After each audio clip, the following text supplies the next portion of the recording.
1925, Champs-Élysées. Sait-il, notre acheteur, que son journal est fabriqué à 2 pas, rue Bayard? Une aventure de presse qui a commencé 40 ans plus tôt avec le père Vincent de Paul Bailly.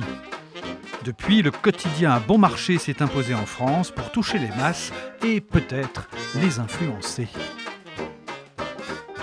Ces journaux qui sont reliés en album, c'est un peu toute l'histoire du journal. Depuis juin 1883, le premier numéro de La Croix, ça démarre à une époque très très conflictuelle de relations entre l'Église et la société politique française. Et ça, c'est 1905, c'est précisément l'époque où l'Église et l'État se séparent, ou plus exactement, l'État se sépare de l'Église, et c'est vécu comme une grande défaite. Un autre moment capital dans l'histoire de notre quotidien, c'est le Concile Vatican II, les années 60. Il y a une forme de dialogue qui se renoue, et l'Église qui tend la main à cette société laïque. Et puis après, il y a les changements de format, l'introduction de la couleur, il y a plein de choses. Là, c'est un moment aussi très important pour l'histoire de l'Europe et du monde. C'est le jour où le mur de Berlin tombe, et c'est une période qu'à La Croix, on a suivie avec une passion immense.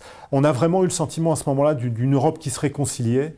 Et puis ça, c'est la dernière période, ce format tabloïd qui est maintenant familier, qui est celui des origines, vous remarquerez, c'est étonnant. Après, il y a eu des formats immenses. Et là, on a retenu la une de l'élection de Benoît XVI en 2005.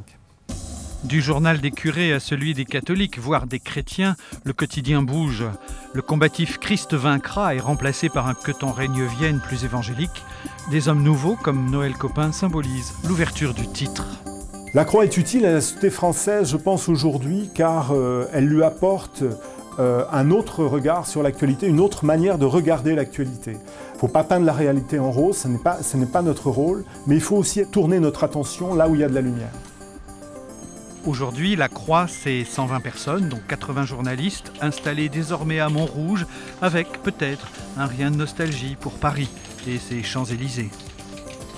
Faire vivre un quotidien catholique dans la société française aujourd'hui, une société qui est très sécularisée, une société où beaucoup de personnes vivent comme si Dieu n'existait pas, c'est un défi assez passionnant parce que on est en train d'apprendre ce que c'est que d'être une minorité. On a le sentiment aujourd'hui d'avoir un petit peu plus d'audience qu'on en a eu dans le passé. Et c'est une sorte de paradoxe, effectivement, d'être un quotidien catholique dans une société qui l'est de moins en moins, mais qui du coup est peut-être plus curieuse de savoir ce que les catholiques ont à dire.